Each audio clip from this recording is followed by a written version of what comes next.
Number 1 2021 January सुधा उपलब्ध हेब corona टीका।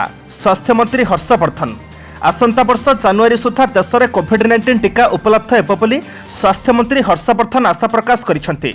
आज एक सरकारी टीवी चैनल रे एक कार्यक्रम में जोगदे डॉक्टर वर्धन कहते जे भारत में 3टी परीक्षामूलक पर्यायर थिबा टीका मध्यरु गोटिए टीका क्लिनिकल परीक्षणर तृतीय पर्यायर थिबा बेले अन्य 2टी द्वितीय पर्यायर रहिছে।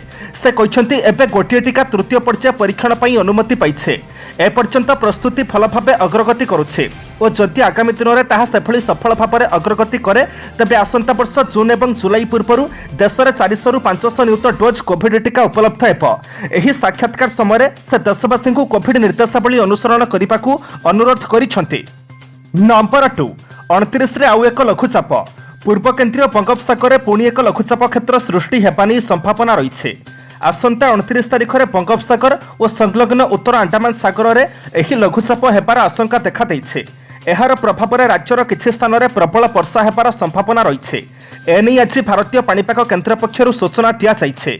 2 दिन तले पाणीपाग विभाग राज्यर मौसुमी फेरिजिबा नहीं सूचना देइथिला। एपरिक 28 तारिख पर पाग सुखिला रहिबो बोली पाणीपाग केन्द्र पूर्वानुमान करिथिला, किंतु एबे आउ एक लघुचाप सृष्टि हेबार आशंका देइथिबारु राज्यवासी पुणी चिंतार पड़ी जाइछन्ते।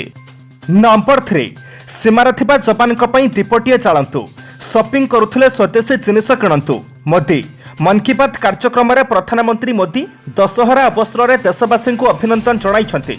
प्रधानमंत्री मोदी कहते जे दशहरा केवल असत्य उपर सत्यर विजयर पर्व नुहे बरं संकट उपर विजयर उत्सव। प्रधानमंत्री नरेंद्र मोदी पुणी थे कहते उत्सव आसुथिबारु लोकमाने किणाकिणी करिवे। आपण भोकाल फॉर लोकल वार्ता मन रखी स्वदेशी सामग्री किणवा जरूरी। प्रधानमंत्री नरेंद्र मोदी कहते आमको सही साहसी सैनिक मानक मन रखा पड़ो जो मैंने यही उत्सव समय सीमार भारत माता सेवा और सुरक्षा करुँच। तेणु भारत मातार यही साहसी पुओ एवं झील मान सम्मानार्थे एक दीप जाड़ा पड़ो।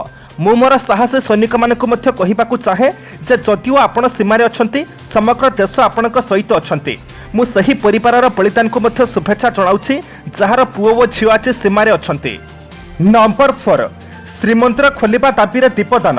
श्रीमंदिर खोलिबा दाबी काली सिंहद्वार आगे प्रतिबाद जणाइछि श्री जगन्नाथ सेना। बेलाभूमि स्वर्गद्वार आदि कटकणा मुक्त होइथिबा बेले श्रीमंदिर को भी कटकणा मुक्त कराଯାଉ बोली संगठन पक्षरु दाबी होइछे। भक्त माने जेपरि श्रीमंदिर में महाप्रभुଙ୍କ दर्शन सूचक सह नागार्जुन बेश देखिपारिबे तार व्यवस्था करिबाकु दाबी होइछे। एही दाबी संगठन पक्षरु काली सिंहद्वार में दीपदान कराଯାଇछे। संगठनर आवाहक प्रियदर्शन पट्टनायक अभियोग करिसेंति पुरी रे सबकिछि कटकणा मुक्त कराଯାଇछे, किंतु श्रीमंदिर खोला नजिबा भक्तंक मन को आघात दैछे।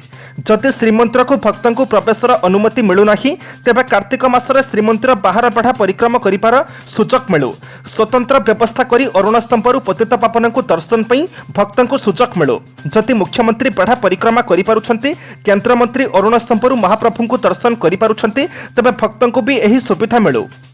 Number 5 Reserve Bank governor Shaktikanta Das corona positive चिन्हट। Reserve Bank governor Shaktikanta Das corona positive चिन्हट होइछन्ते। ए संपर्क में से निजे ट्वीट कर सूचना देइछन्ते। से ट्विटर लिखिछन्ते जे से सुस्थ अनुभव करुछन्ते, किंतु संपूर्ण सुस्थ हेबा जाय संगरोधरे रहिबे और कार्य करिबे।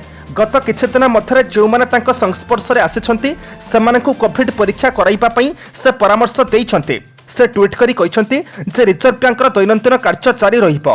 एही समय मध्यरे से समस्त डेप्यूटी गवर्नर एवं अधिकारी टेलीफोन और वीडियो कॉन्फ्रेंसिंग माध्यम जोगाजोग रे रहिथिबा कहिसन्ते। नंबर 6 दिल्ली रे पहुंचला द्वितीय स्वतंत्र विमान। सुरक्षित यात्रा करिबा राष्ट्रपति उपराष्ट्रपति और प्रधानमंत्री। भारतर राष्ट्रपति उपराष्ट्रपति और प्रधानमंत्री सुरक्षित यात्रा निमंते द्वितीय बोइंग 777 एयर इंडिया 1 स्वतंत्र विमान शनिवार दिल्ली विमानबंदर में अवतरण करिछे। 2टी वीवीआईपी विमान एयर इंडिया 1 मध्यरु प्रथमटी चलित मास आरंभ में भारत में पहुंचीथिला। एहा पूर्व अगस्ट मासरे एयर इंडिया वरिष्ठ अधिकारी सुरक्षा अधिकारी एवं वरिष्ठ सरकारी अधिकारी माने एही विमान को आनिबा पई अमेरिका गस्त करथिले। एही विमान उपरे क्षेपणास्त्र आक्रमणर मध्य प्रभाव पड़िब नाही। एही विमानटी निजे वायुरे इंधन भरी पारिब और एक समय भारत और अमेरिका मध्य उड़ीबारे सक्षम हेब।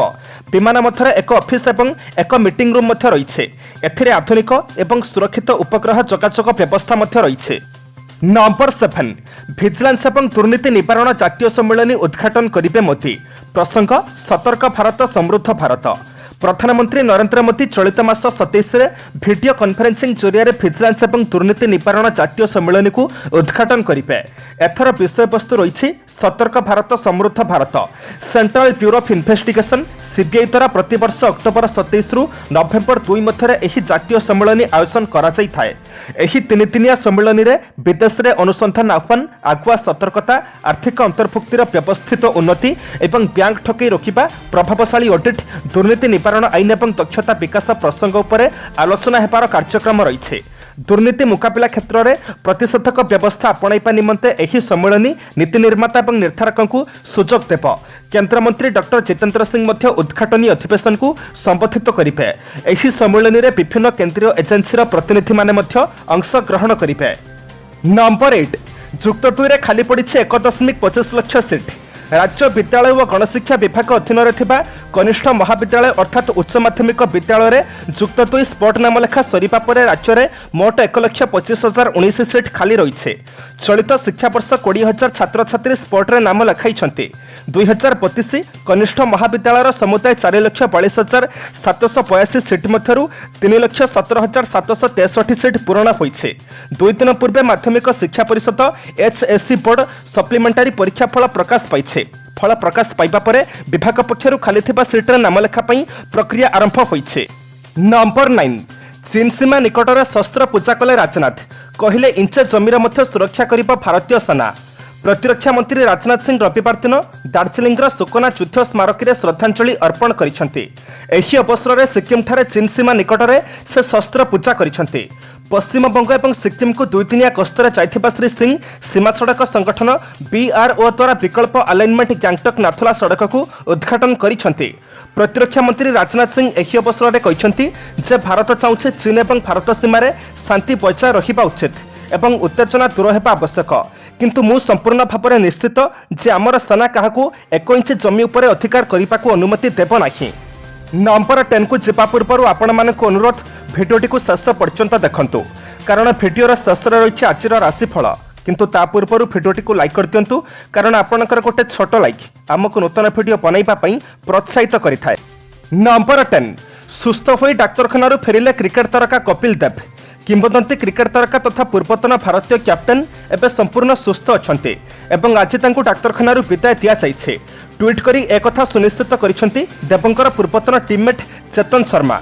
से ट्वीट करिसेंती सुसंबाद कपिल पाचे संपूर्ण सुस्थ अछंती एवं डाक्तरखाना विदा होइछंती। जय माता दी। 61 वर्ष कपिलंकर एंजियोप्लास्टी करथिबा डाक्टर अतुल माथुर और कपिलंकर एक फोटो मध्य से एही ट्विटर रे शेयर करिसेंती। छाती रे जंत्रणा हेबा कारणरू गत गुरुवार दिन कपिल को फोर्टिस एस्कॉट हार्ट इंस्टीट्यूट जरूरीकालीन विभाग में भर्ती करा जायथिला। डाक्तरखाना जारी होइथिबा विवृत्ति अनुसार कपिल एबे भल अछंती एवं अविलंब निजर दैनंदिन काम आरंभ करि परिबे। नंबर 11 रॉयल चैलेंजर्स बेंगलोर को 8 विकेट रे परास्त कला Chennai Super Kings. Indian Premier League IPL त्रयोदश संस्करण 44तम मैच रे चेन्नई सुपर किंग्स रविवार प्रशंसनीय प्रदर्शन करिछे। चेन्नई काली रॉयल चैलेंजर्स बेंगलोर को 8 विकेट रे परास्त करिछे। दुबई अंतर्जातीय क्रिकेट स्टेडियम रे चेन्नई 18.4 ओवर रे 2टी विकेट हराई 150 रन करिछे। चेन्नई रे ओपनर ऋतुराज गायकवाड व्यक्तिगत भाव में अपराजित रही 65 रन करथिले। से 51टी बॉल खेली 4टी चौका और 3टी छक्का मारिथिले। तांका सहयोगी फाफ टू प्लेसेस 13टी बॉल खेली 2टी चौका और 2टी छक्का बल में 25 रन करथिले। सेहीपरि अंबाती रायडू 39 रन और अधिनायक महेंद्र सिंह धोनी अपराजित 21 रन करथिले। बांगालोर क्रिस मोरिस और युजवेंद्र चहल को गोटिए लेखाई विकेट मिलिथिला। नंबर 12 सम हॉस्पिटल रे खूब शीघ्र आरंभ हेब कोवैक्सीन टीकार तृतीय पर्याय मानव परीक्षण। कोरोना महामारी मुकाबला निमंते कोविड-19 वैक्सीन कोवैक्सीन तृतीय पर्याय मानव परीक्षण खूब शीघ्र स्थानीय Institute of Medical Sciences and SUM Hospital रे आरंभ हेब। एही स्वदेशी टीका को भारत बायोटेक और Indian Council of Medical Research मिलित भाव में प्रस्तुत करुथिबा बेले एहार तृतीय पर्याय मानव परीक्षण निमंते Central Drug Standard Control Organisation पक्षरु स्वीकृति मिलिছে। एहा पूर्व 2टी पर्याय मानव परीक्षण प्रक्रिया सुरक्षित भाव में शेष हो सारी। एही प्रक्रिया अनेक संख्यार स्वेच्छासेवी शरीर में नूतन टीकार परीक्षण करा जिवो। तृतीय पर्याय परीक्षण निमंते देशर 21टी मेडिकल अनुष्ठान को ICMR पक्षरु चयन करा जायथिबा बेले ओडिशार एकमात्र अनुष्ठान भाव में IMS और सम हॉस्पिटल को मनोनीत करा जायछि। नंबर 13 ବିଜେଡି ସାଂସଦ କହିଲେ ଚାଉଳ ନଷ୍ଟ କରନି, ହାଣ୍ଡିଆ କରି ପିଦିଅ। ଚାଉଳ ଯଦି ପିଣ୍ଟା ପିଣ୍ଟା ହୋଇଥିବ ତାହେଲେ ତାକୁ ନଷ୍ଟ ନ କରି ହାଣ୍ଡିଆ କରିଦେବ। ସେହି ହାଣ୍ଡିଆକୁ ସୂର୍ଯ୍ୟ ଉଦୟ ପୂର୍ବରୁ ପିଇଦେବ। ଖରାବେଳେ ସେହି ହାଣ୍ଡିଆ ପିଇଲେ ନିଶା ହୋଇଯିବ। ମହାମାରୀ କରୋନା ସମୟରେ ଅସହାୟ ଲୋକଙ୍କୁ 3 ମାସ ତଳର ଚାଉଳ ବାଣ୍ଟିବା ଅବସରରେ ଏପରି କହିଛନ୍ତି ଢେଙ୍କାନାଳ ସାଂସଦ ମହେଶ ସାହୁ, ଯାହା ଏବେ ସୋସିଆଲ ମିଡିଆରେ ଘୁରି ବୁଲୁଛି। ମିଳିଥିବା ସୂଚନା ଅନୁଯାୟୀ ଗତ 23 ତାରିଖରେ ସାଂସଦ ମହେଶ ସାହୁ ଅନୁଗୁଳ ଜିଲ୍ଲା ପାଲଲହଡ଼ା ସହର ନିକଟ ପେଣ୍ଡରାପୋଷା ଗାଁକୁ ଯାଇ ଖାଦ୍ୟ ପୁଡ଼ିଆ ବଣ୍ଟନ କରିଥିଲେ। ପୁଡ଼ିଆରେ ଥିଲା ଚୁଡ଼ା, ଚିନି, ଗୁଡ଼, ହଳଦୀ, ଲୁଣ ସହ ଚାଉଳ, ଯାହାକୁ ନେବାକୁ ନିଜିଗଡ଼, ଡିମିରିଆ, ବାଲିପୋଷି ଆଦି ପଞ୍ଚାୟତର ପ୍ରାୟ 244 ଜଣ ଅସହାୟ ପୃଥକ ଆସିଥିଲେ। ଏହି ସମୟରେ ଲୋକମାନେ ସାମାଜିକ ଦୂରତା ମାନି ନଥିଲେ।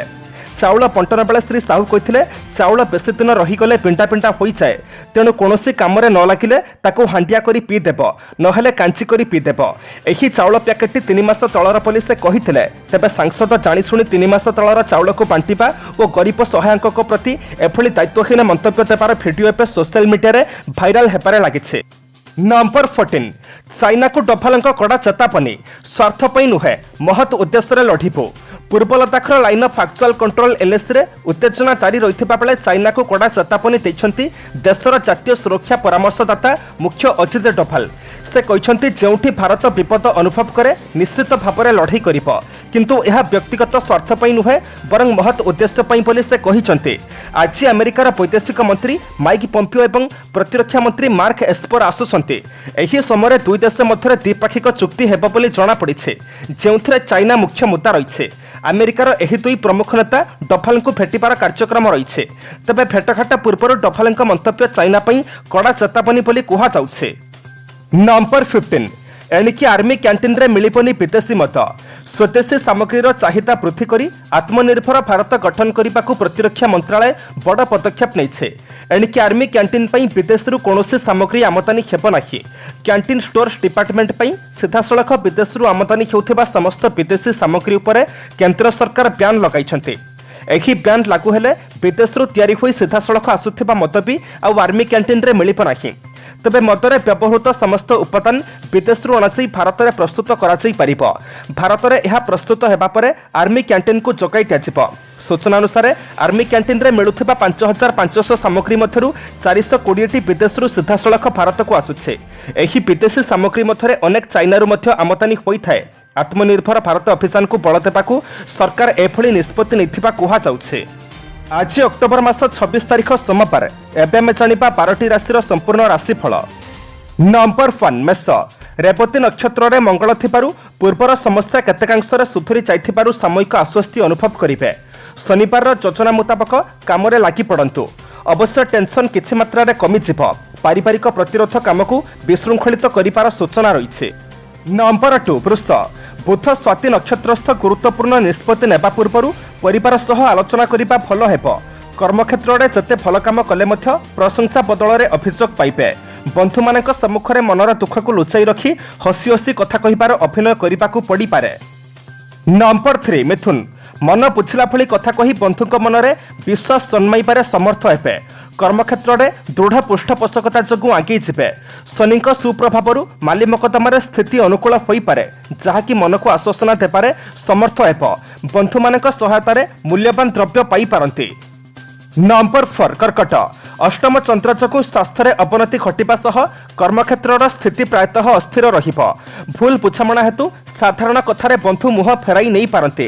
କଳା, ସାହିତ୍ୟ ଓ ରଚନାତ୍ମକ କାର୍ଯ୍ୟରେ ଅଗ୍ରଗତି ଘଟିବା ସହ ବନ୍ଧୁମାନଙ୍କ ଦ୍ୱାରା ପ୍ରଶଂସିତ ମଧ୍ୟ ହେବେ। ନମ୍ବର 5, ସିଂହ। ରାହୁଙ୍କ ପ୍ରଭାବରେ ଗୋଟିଏ ସମସ୍ୟା ନ ସରୁଣୁ ଅନ୍ୟ ଏକ ସମସ୍ୟାର ଉପସ୍ଥିତି ମନକୁ ବିଭ୍ରାନ୍ତ କରିପାରେ। ଏହା ସାଙ୍ଗକୁ ଆର୍ଥିକ ସ୍ୱଚ୍ଛଳତା ନ ରହିବା କାରଣରୁ ମଧ୍ୟ ମାନସିକ ଶାନ୍ତି ବ୍ୟାହତ ହେବ। ବ୍ୟବସାୟିକ ଦୃଷ୍ଟିକୋଣରୁ ଦିନଟି ପ୍ରାୟତଃ ମନ୍ଦ ହେବ ନାହିଁ। ନମ୍ବର 6, କନ୍ୟା। ସ୍ୱଗୃହୀ ବୃହସ୍ପତି ପ୍ରଭାବରେ ପାରିବାରିକ ଜୀବନରେ ଉଚିତ ବୁଝାମଣା ସହ ଜୀବନଚର୍ଯ୍ୟା ପ୍ରୀତିପ୍ରଦ ରହିବ। ପ୍ରତ୍ୟେକ କ୍ଷେତ୍ରରେ ବନ୍ଧୁମାନେ ସହଯୋଗ କରିବାର ପ୍ରତିଶ୍ରୁତି ଦେବେ। ଆତ୍ମୀୟ ସ୍ୱଜନଙ୍କ ଦ୍ୱାରା ସୃଷ୍ଟି ହୋଇଥିବା ସମସ୍ୟା ସମାଧାନ ପାଇଁ ଚିନ୍ତା ବଢ଼ିପାରେ। ନମ୍ବର 7, ତୁଳା। ଚନ୍ଦ୍ର ନିଜ ରାଶିରେ ରହିଥିବାରୁ କର୍ମକ୍ଷେତ୍ର ଓ ପାରିବାରିକ ପରିସ୍ଥିତି ପୂର୍ବପରି ରହିବ। ରପ୍ତାନୀ ବାଣିଜ୍ୟରେ ଉନ୍ନତି ଘଟିବା ସହ ଋଣ ପରିଶୋଧ ସକାଶେ ଅନୁକୂଳ ସୁବିଧା ପାଇବେ। ସାମୟିକ ଭାବରେ ଦୈହିକ ଦୁର୍ବଳତା ଯୋଗୁଁ ମନୋବଳ କମିଯାଇପାରେ। ଘଟିଯାଉଥିବା ଘଟଣାଗୁଡ଼ିକୁ ଅସ୍ୱାଭାବିକ ଭାବରେ ଚିନ୍ତା କରିବେ। ନମ୍ବର 8, ବିଛା। ରାହୁ ଓ ମଙ୍ଗଳ ଜନିତ ଟିକିଏ ଟିକିଏ କଥାରେ ଧୈର୍ଯ୍ୟର ସୀମା ଉଲ୍ଲଂଘନ କରିପାରେ। फलतः कठोर वाक्यालाप परिस्थिति को गंभीर करे। दूरदर्शिता अभाव अथवा निजर अवहेलू हाथ मुठार सूर्य खसीजार सूचना रही। नंबर 9 धनु चतुर्थस्थ ग्रहजनित पारिपारिक ज्वाला वृद्धि पाइपे जहाँकि मन को व्यस्त विव्रत कर। आनुष्ठानिक क्षेत्र में गठनमूलक प्रेरणा दे कर्मक्षेत्र में प्रशंसित हेबे। देह भल रहिले मध्य रक्तचाप किंबा डायबिटीज रोग में कष्ट पाइबे।